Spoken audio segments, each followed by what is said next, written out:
You will hear a conversation between a university counsellor and two students, Joseph and Cara. First, you have some time to look at questions 1 to 5.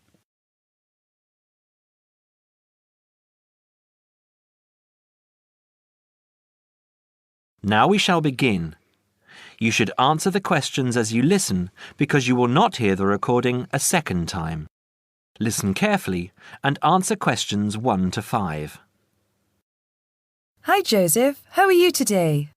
Fine, thanks. And Cara, how are you? Good. As we discussed on the phone earlier, I wanted to speak with both of you about the subjects you have chosen to study and how you are managing your time. Okay? Yes. I think so. Okay, so I'll start with Cara. You've been here for how many months now? I've been here for 6 months. How are you finding it? It's good. I'm enjoying the course. And what about life outside? Are you making friends and socializing? Not really. People here are quite closed. They don't talk to you. I see. So, what do you do after classes?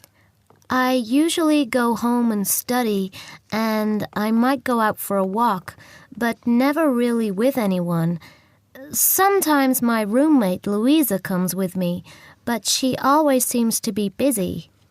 How is this affecting your schoolwork? I don't think it is, but I miss home. Cara, what I suggest for now is that you look into joining one of the social clubs on campus. There are a variety of them. You can go camping, skiing, snorkeling, painting, dancing, reading, horse riding, rowing. There's a list on the school website. Have a look and work out which one you're interested in and which suits your timetable. You'll meet friends that way and people who have the same career interests as you.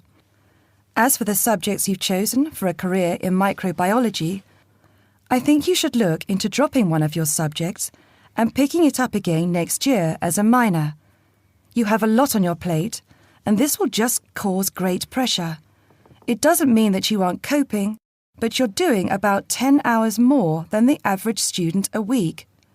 Think about it, and we can make another appointment to discuss it. When are you free? I have an hour free usually on Wednesdays at 11:30. Okay, good.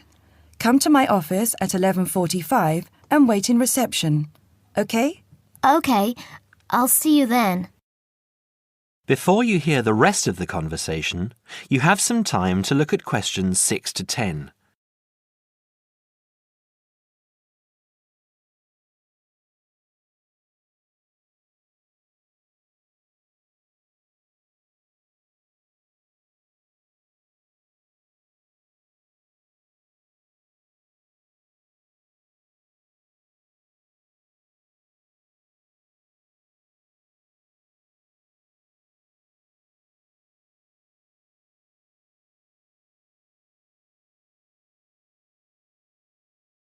Now listen and answer questions 6 to 10. Joseph, how are you finding the university? I love it. It's very different from home.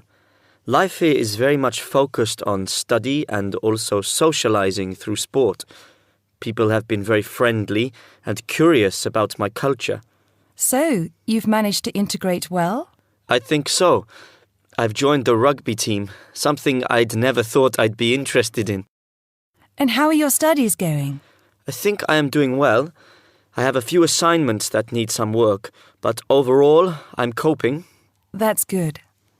I'm happy that you're enjoying the university, but remember, don't let your schoolwork get too far behind, because it will pile up, and before you know it, you will be late handing in work. You know that there's a penalty for handing in work late? No, I didn't. You would have been told at the start of the course, during orientation. I don't remember. You need to remember these things. They are very important. You might be an excellent student, but if you consistently hand in work late, you'll be penalised and you might end up losing your degree over it.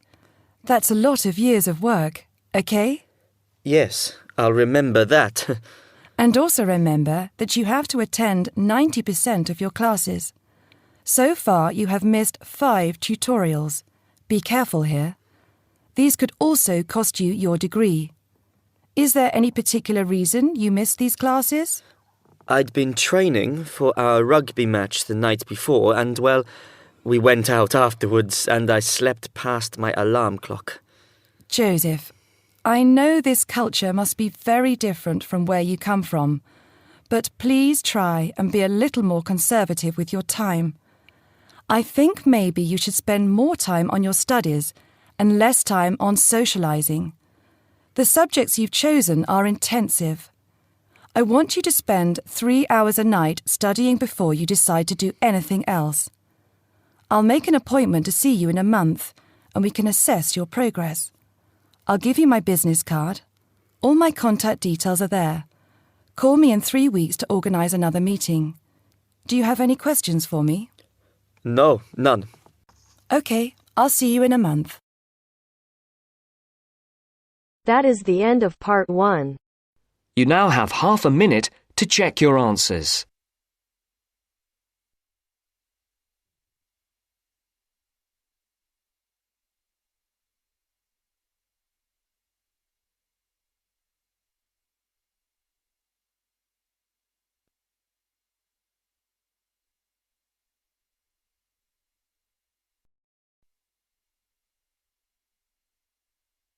Now turns to part 2. Part 2. You will hear a flight attendant talking to passengers on an airplane. First, you will have time to look at questions 11 to 15.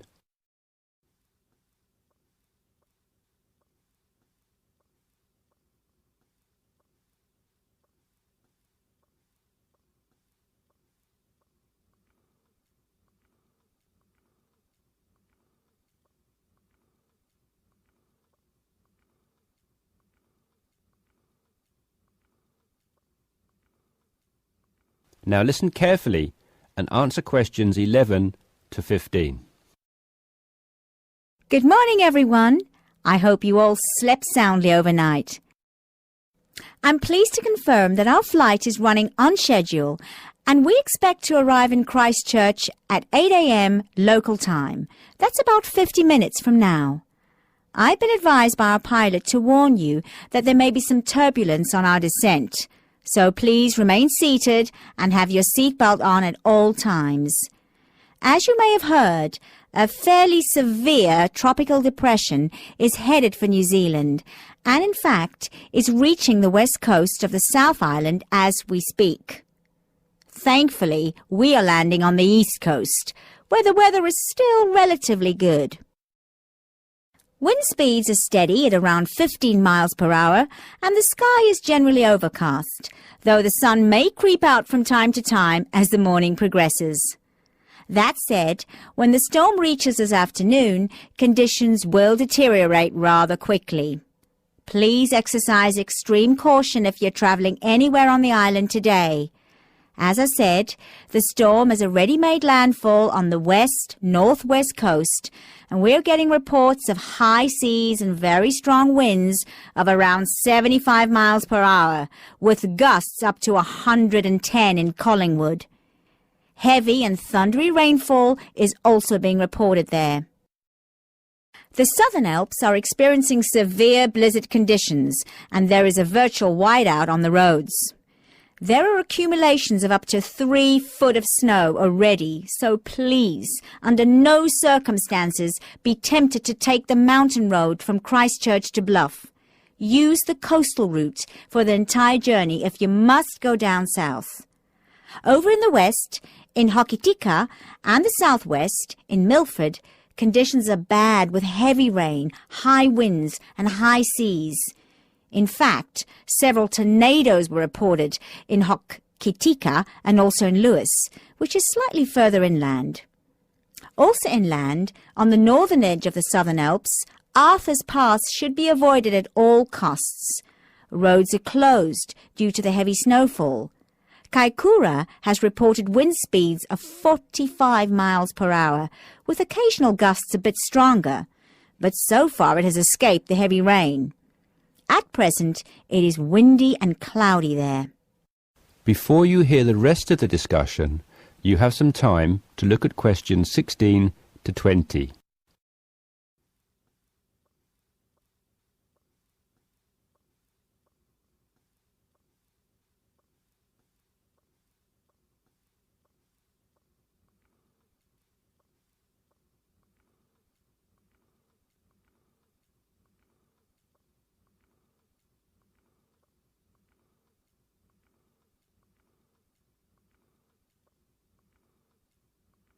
Now listen and answer questions 16 to 20. Hello again, ladies and gentlemen. We should be landing in approximately 10 minutes' time. Just an update for you on the weather conditions in and around Christchurch.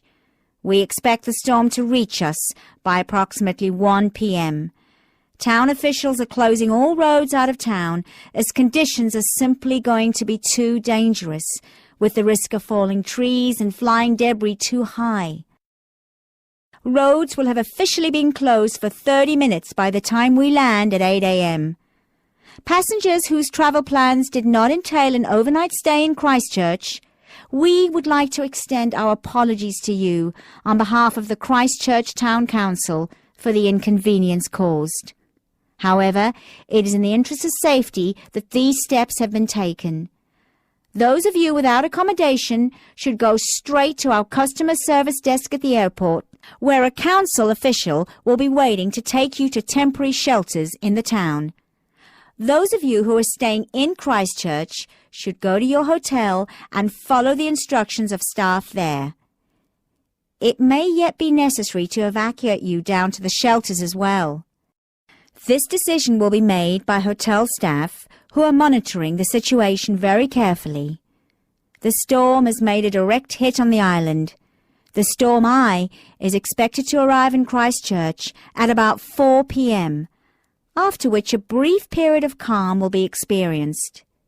The western wall of the storm will then hit at approximately 4:30, and the extreme winds and heavy rain should have improved by about 7 p.m. All roads will be reopened from 9 p.m. onwards. However, we're advising people to refrain from driving unless absolutely necessary, as conditions will be extremely hazardous with a risk of flooding everywhere. Flash flooding is a real danger for the valley towns of the south in particular, as mountain rivers and tributaries have already swelled to record levels. High winds have already caused massive power cuts in West Coast towns, and a string of major tornadoes have caused havoc across the Midlands. If at all possible, stay in Christchurch until tomorrow morning, when the clean-up will begin. And, above all, stay safe. That is the end of part 2. You now have half a minute to check your answers.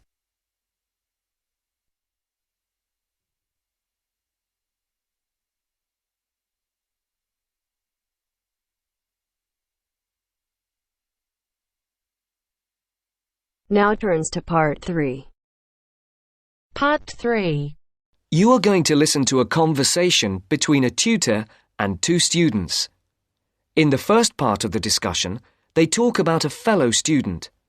First, look at questions 21 to 23.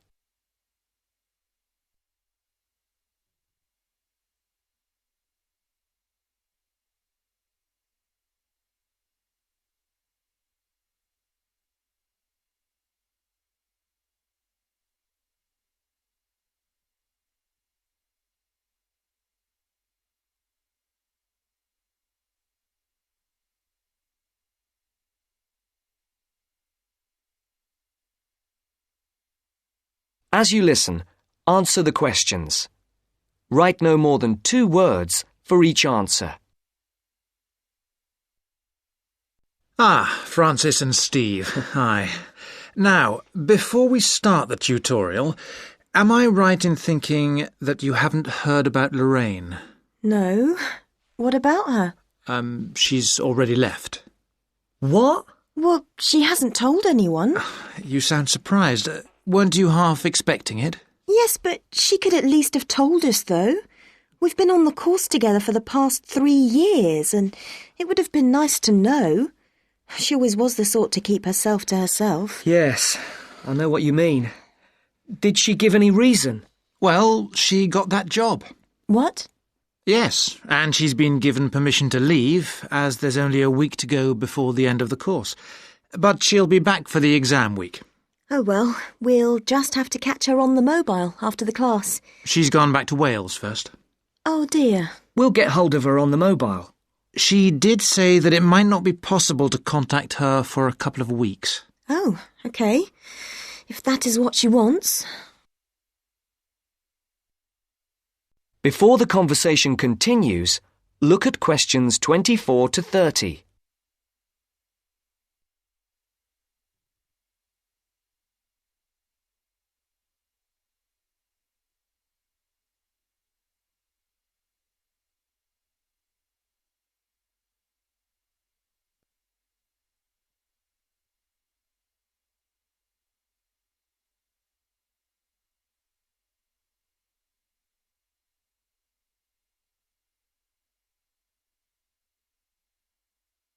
Now listen to the second part of the discussion.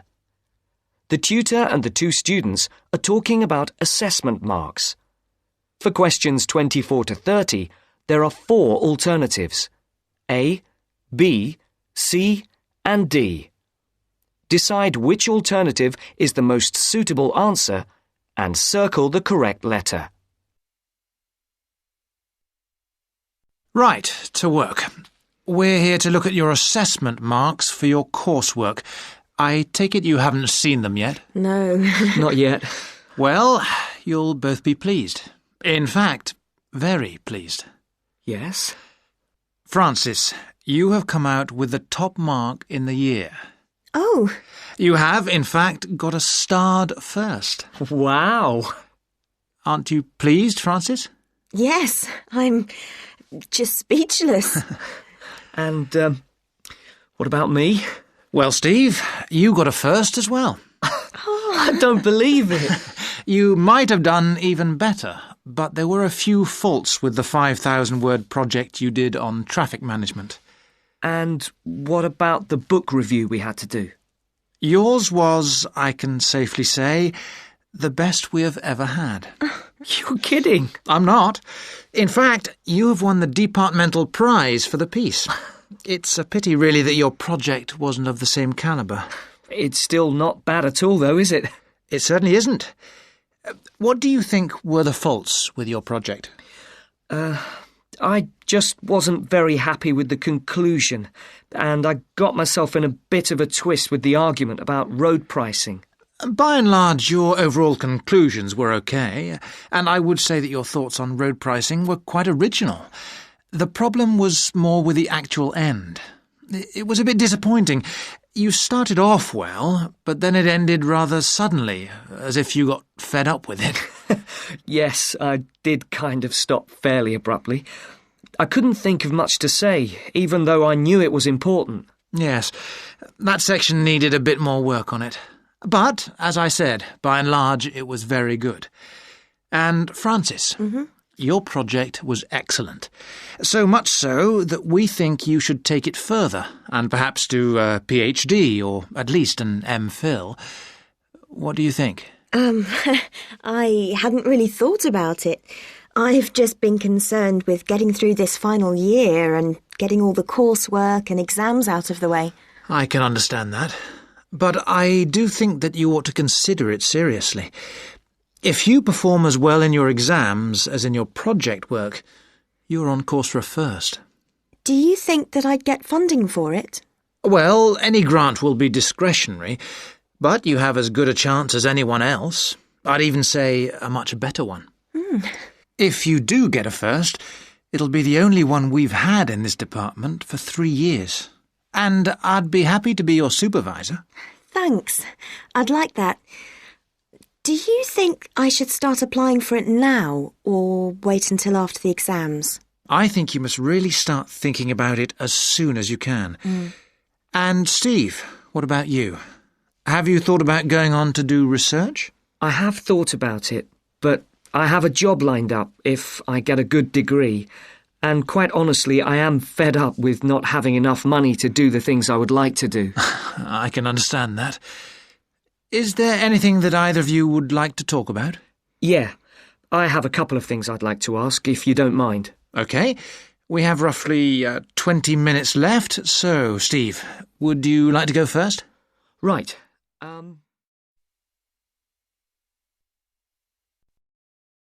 That is the end of part 3. You now have half a minute to check your answers.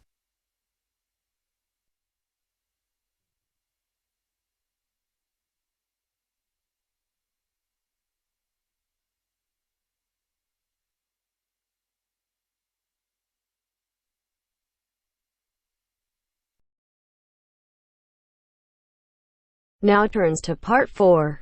Part 4. You are going to hear a talk about security in the UK. Listen to the talk and complete the statements below. First, you have some time to look at questions 31 to 40.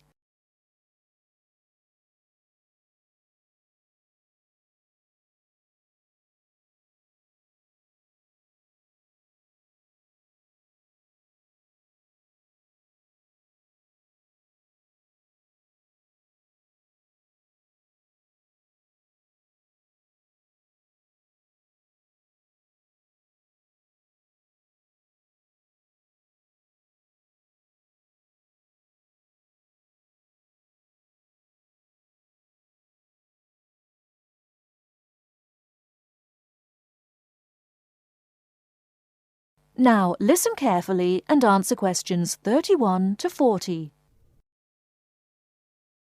In large cities, for instance London, and crowded places such as airports and stations, there is the risk of theft. We do not want you to suffer the distress of losing important documents and valuables as soon as you step onto British soil. So here are some important do's and don'ts. Don't carry more cash than you need for daily expenses. If you stay at a hotel, do ask the manager to keep large sums of cash, documents and valuables in the hotel safe and give you a receipt for them. This is a free service. If cash is stolen, it is very unlikely to be recovered. Do keep separately a note of the serial numbers on your traveller's checks, so if they are lost you can inform your bank. Do take particular care of bank and credit cards. Do carry wallets and purses in an inside pocket or a handbag. Don't ever leave a bag unattended and make sure it is securely fastened when you are carrying it. Do carry jewellery and valuables such as cameras, radios and typewriters on you or with you and keep a note of any serial numbers. Do take special care of your passport, travel tickets and other important documents. Documents are at risk particularly at airports and stations where it is obvious that most people will be carrying them. Do make a note and keep it in a safe place of the number of your passport, its date and place of issue. This makes replacement easier if you are unlucky enough to lose it. If you don't want to carry heavy luggage around with you, you can leave it in a luggage office at most large stations and pick it up later. Keep the receipt so that you can reclaim your luggage. Check the opening hours or you may find your luggage locked away when you need it again.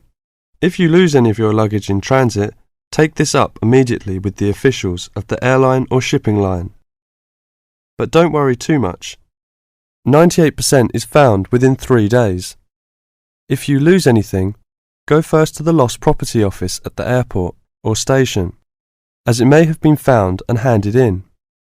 If you lose your luggage in the street, or suspect it has been stolen rather than gone astray, find the nearest policeman who will advise you what to do. That is the end of part 4. You now have half a minute to check your answers.